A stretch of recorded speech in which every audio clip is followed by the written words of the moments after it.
Hi, I'm Karen. We're here at Montavilla Sewing Center, and today we're talking about the Baby Lock Soprano. In this video, we're going to talk about the operations panel and what these buttons mean. Okay, to start out with, this here is an informational LCD screen. Up here it tells you what mode you're in. So you see it's got different ones. Okay, I'm going to cancel that one. There we go. Different modes, and you can press any of these buttons. Now, what happened there is I had already chosen that stitch, and when I chose a different mode, it says, are you sure you want to cancel that stitch and do another one? I pressed OK to let it know. So the OK button is like your yes button. Now, if I didn't want to cancel that stitch, maybe I pushed that by accident, or I was, I really wanted my other stitch, then I'd push the C or back button or the cancel button. So think of the OK button as your yes button and the cancel button as your no button. Think of it that way. Okay. Now, up here we have information. It tells you what kind of foot to use. In this case, it's the all-purpose J foot that's on your machine. For a particular stitch, it'll tell you which foot to use. This is number 1, means we're in stitch number 1 right here in the mode, the first mode that comes on, which is your automatic. You push a button, you get to that stitch. So it's one button push gets you to that stitch. I'm going to go back to, there we go. Okay, and then we have up here, it has to do with if we're doing one stitch or a line of stitches. So that's the button you'd push, and notice we have just one straight stitch. Well, we want all of our straight stitches. Now, a lot of your stitches will automatically come up as either doing the one stitch or doing all of them. For instance, your buttonholes, you only want to do one buttonhole, right? Okay. And then up here, this little symbol means needle down, needle up. So that means when it rolls to a stop, you take your foot off the pedal, it will stop with a needle down. In settings, you can change that to needle up, or if you do your cutter button, your needle will automatically come up. Also, you can do your needle up down button here. I'll give you an example of that. Needle down, needle up. Okay. For the settings, that's the settings button right there, the settings menu. I've done another video on that, so take a look at that. It gives you a lot of good information to customize your machine to your sewing. And then down here we have, in the case of a straight stitch, needle position. Of course, you can always change that needle position by moving it over. Now, when it's dark letters on a white background, that's not in default. So I'm going to go back over here to the default, which is light letters on a dark background. Then we can change the stitch length, and this has to do with how big of a bite do those feed dogs take for each stitch. So we can make it shorter or longer. And this is where we change our thread tension. Now, instead of having a little dial up here, you have this button right here. So if you have a thicker thread, maybe your thread on the top is thicker than your bobbin thread, you can adjust the tension right there. Okay, now these buttons here, when I turn this one on, if I'm sewing, it has a pivot function, so it will, I can take a look at my stitches, turn a corner. I'm going to go down to start with, cut that there. So this is an example. I've stitched around this by using the pivot function. When I stop stitching, it lifts up, but it keeps the needle down. Now, this only works if you're in the needle down position in your settings. If you're in the needle up position, you won't be able to use that. So in case that doesn't work, make sure you go into settings, do the needle down as your ending stitch. Okay. So, and then this one, turn that one on, that means you've got an automatic backstitch. I'm going to turn this off for now. Automatic backstitch. In my basic operations video, I talked about this. What this means is it's going to give you an automatic backstitch, or in the case of a locking stitch, an automatic lock stitch at the beginning, and then you just do a single button push. You don't have to press and hold. It would give you automatic lock stitch or back stitch at the end. That's what that means. Now, this one here means at the end of the automatic locking stitch, it will also cut the threads for you. Again, watch my basic operations video where I talk all about that.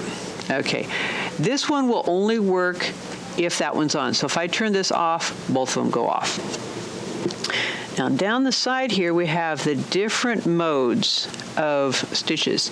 Notice on the keypad mode, that's this one right here, where we can touch any one of these and get a stitch.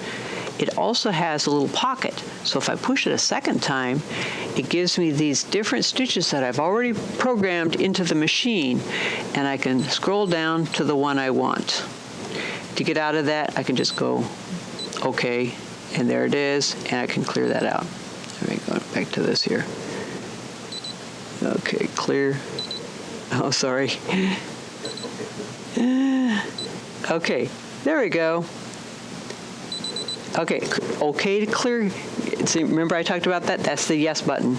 There we go. Now we're back to straight stitch. Okay, this one here is your basic utility stitches. That's all these stitches up here, and as I mentioned before in my basic operations, in your book on page B44 and following, it's going to talk about these different stitches, what they're good for, the settings, the recommended feet, and so forth. Really handy to have that to know how to use these different stitches and what they're good for.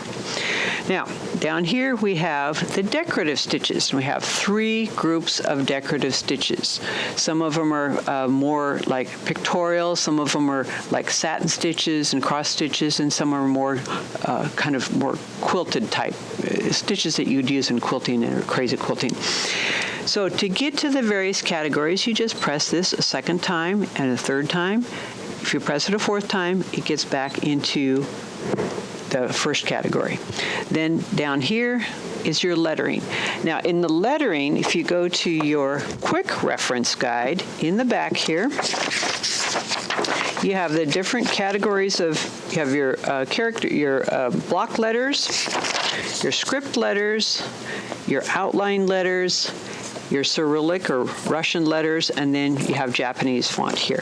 And to get to these different fonts, you just simply press your lettering key again until you get to the one that you want. There we go. All right. You can do uppercase or lowercase letters. Again, this reference guide would tell you what number to type in to get to the letter or number or symbol that you want. Okay, let's go back up to here. Now, the back button has to do with a lot of different things, but it also has to do with, remember, C for cancel, like if I don't want to cancel that stitch, but also if you're in settings and you want to get out of the settings menu, you would either press the OK or the cancel button. So that's what that's for. Now these stitches here, I'm going to kind of go into what those are for.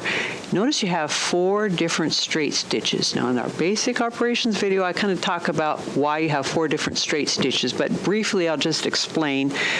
If you're using this button here, you can either do a locking stitch at the beginning or a back stitch at the beginning. You can have center needle position with your back stitch at the beginning. See, now it changed to center needle.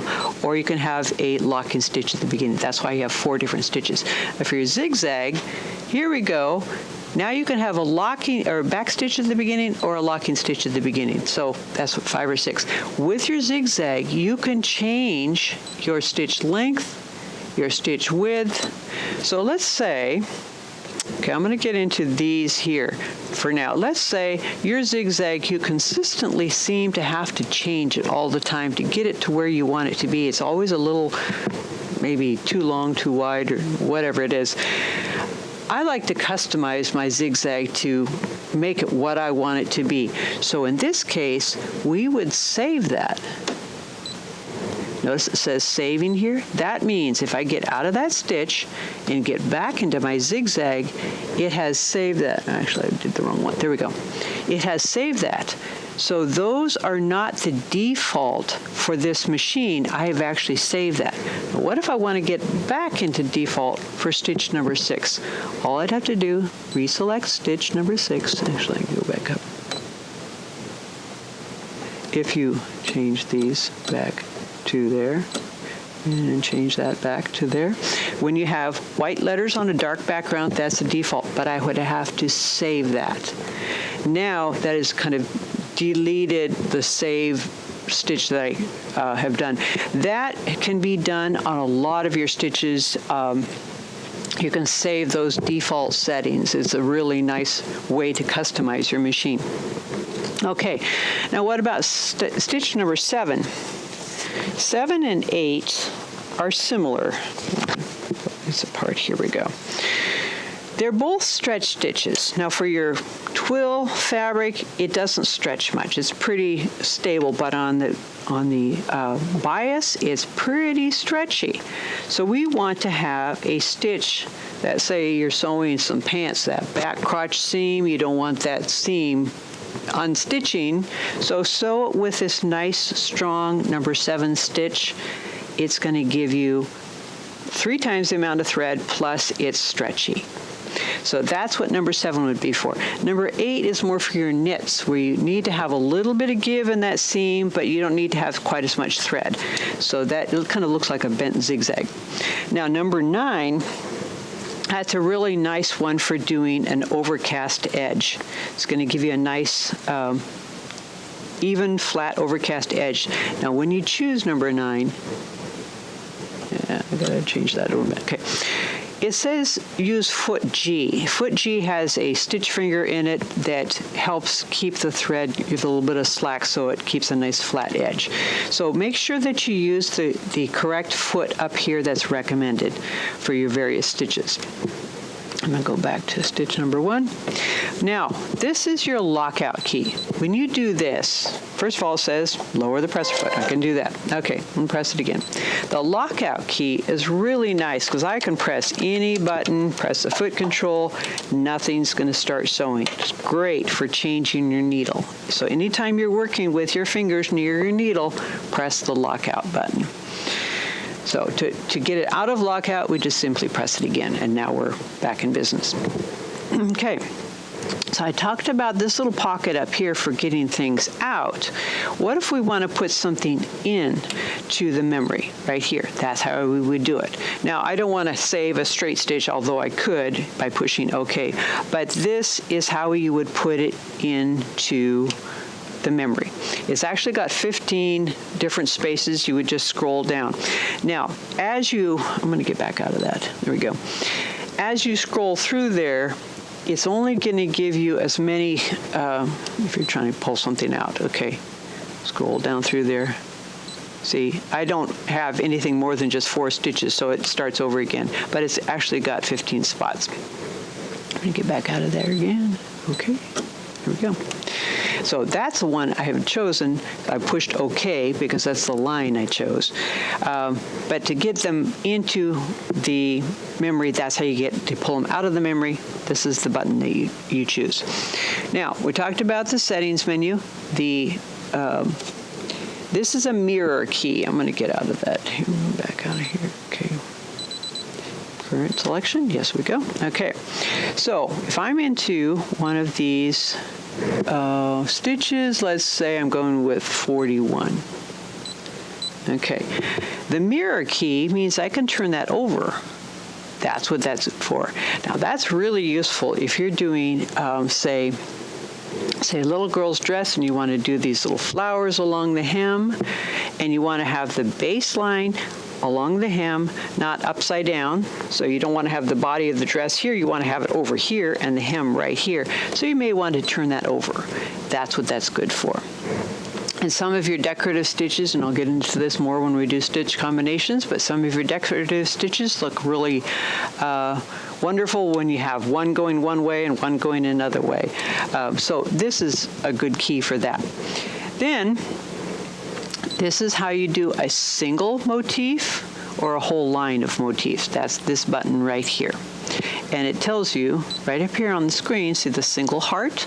That's 1 stitch. And a heart and a half, that's a whole line of stitches right there. Okay, and then this key here has to do with if you're sewing, you decided, oh, I don't like that color of thread, I want to start over again. Change your thread, start over again. This is your start over button, so it goes back to the beginning of your sequence of stitches. Okay, so that's your operations panel, and we have lots of other videos on this machine. If this one was helpful to you, give us a thumbs up. And if you have comments or questions, you can leave those in the area down below. So thanks for watching. We'll see you later. Bye.